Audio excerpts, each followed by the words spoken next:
पिछले वीडियो में हम संयोजी और कोर इलेक्ट्रॉन निकालने सीख लेते। इस वीडियो में हम लोग सीखेंगे धातु को कैसे पहचानेंगे। इसमें सबसे पहले हम लोग धातु पहचानने सीखते हैं, उसके बाद हम लोग अधातु पहचानने सीखेंगे किस प्रकार से धातु और अधातु को हम लोग डिफरेंस अलग कर सकते हैं। तो सबसे पहले उसके लिए क्या कहेंगे, जब आप इलेक्ट्रॉनिक विन्यास कर रहे हो तो उस समय 1 आया होगा, 2 3 4 5 6 7 और 8 इतना सब संयोजी इलेक्ट्रॉन यानी बाह्यतम कक्षा में 1 आया होगा। 1 से लेकर 8 तक इलेक्ट्रॉन आएगा। सबसे पहले हम लोग चलेंगे 1 2 3 का बात करेंगे, उसके बाद हम लोग 5 6 7 का बात करेंगे, उसके बाद 4 और उसके बाद 8 को सबको बारी बारी से देखेंगे। सबसे पहले हम लोग आएंगे संयोजी कक्षा में यदि 1 2 और 3 इलेक्ट्रॉन हो तब क्या करेंगे। तो सबसे पहले हम लोग लिख लेते हैं कि इलेक्ट्रॉनिक विन्यास करने पर इलेक्ट्रॉनिक विन्यास करने पर संयोजी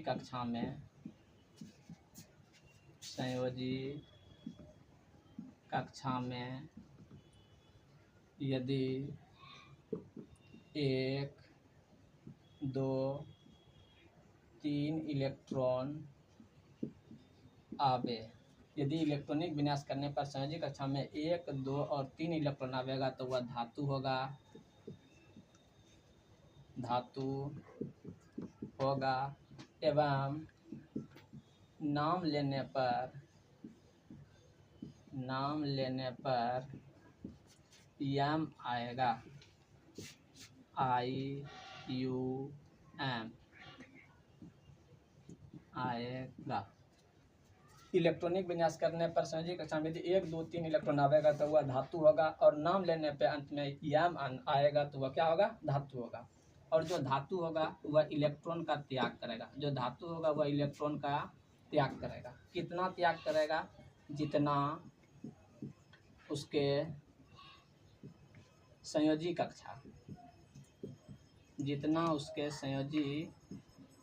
कक्षा में इलेक्ट्रॉन रहेगा उतना ही इलेक्ट्रॉन त्याग करेगा। ओके, जितना इलेक्ट्रॉन त्याग करेगा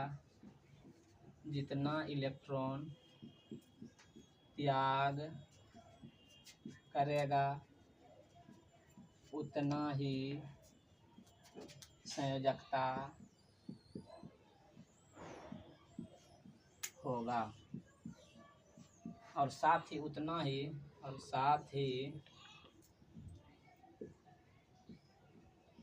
ही धनावेश होगा। इसको हम लोग बारी बारी से पहले एक एक लाइन को समझेंगे एग्जांपल के साथ में।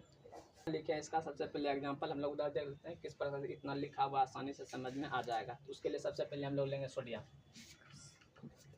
का परमाणु संख्या कितना, 11। इलेक्ट्रॉनिक विन्यास करेंगे तो 2 8 1। तो इसके बाह्यतम कक्षा में 1 इलेक्ट्रॉन है, तो इस प्रकार से ये पता चल गया कि ये धातु होगा। और इसके बाह्यतम कक्षा में कितना इलेक्ट्रॉन है, 1 इलेक्ट्रॉन। ये 1 इलेक्ट्रॉन क्या करेगा, इलेक्ट्रॉन त्याग करेगा। धातु होगा तो इलेक्ट्रॉन त्याग करेगा। तो कितना त्याग करेगा, 1 इलेक्ट्रॉन त्याग करेगा। और जितना इलेक्ट्रॉन त्याग करेगा उतना ही इसका संयोजकता आ जाएगा। तो 1 हो गया सोडियम का संयोजकता,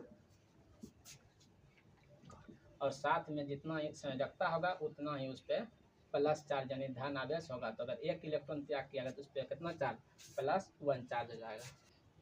एक बार फिर से हम लोग इसको पढ़ते हैं और उसको समझाते हैं। इलेक्ट्रॉनिक विन्यास करने पर 1 2 3 आना चाहिए। तो देखिए बाह्यतम कक्षा में 1 इलेक्ट्रॉन है और 1 इलेक्ट्रॉन है तो वह धातु होगा, साथ में धातु है। और साथ में नाम लेने पर यम, तो इसका नाम क्या है, सोडियम। तो यम आ गया। इस प्रकार से ये धातु है।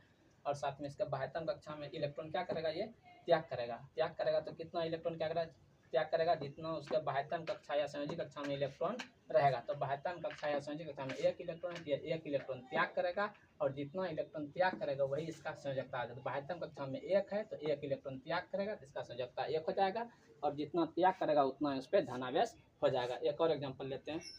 तो इसके लिए सबसे पहले इसको हम मिटाते हैं और एक एग्जाम्पल और लेते हैं हम लोग।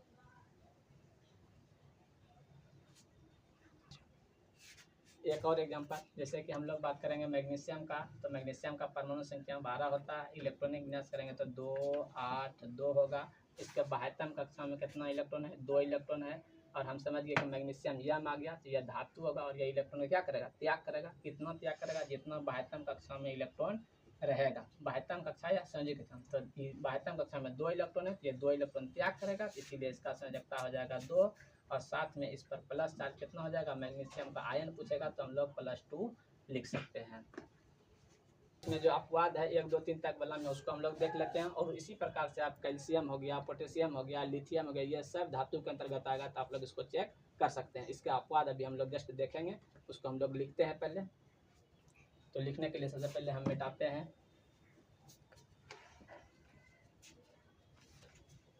इसके अपवाद को हम लोग लिखेंगे, जिसके बाहर में 1 2 3 होने के बावजूद भी वो धातु नहीं है, तो उसके लिए हम लोग अपवाद में सबसे पहले लिखेंगे।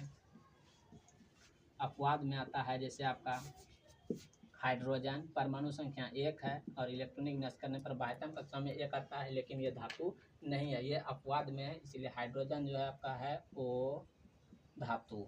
उसी प्रकार से इसे हीलियम कहेंगे, हीलियम के परमाणु संख्या 2 आता है, इलेक्ट्रॉनिक विन्यास भी करेंगे 2। इन दोनों नियम का पालन करता है, यम भी आ जाता है और बाह्यतम कक्षा में 2 इलेक्ट्रॉन दिया जाता है, लेकिन फिर भी ये अक्रिय गैस है,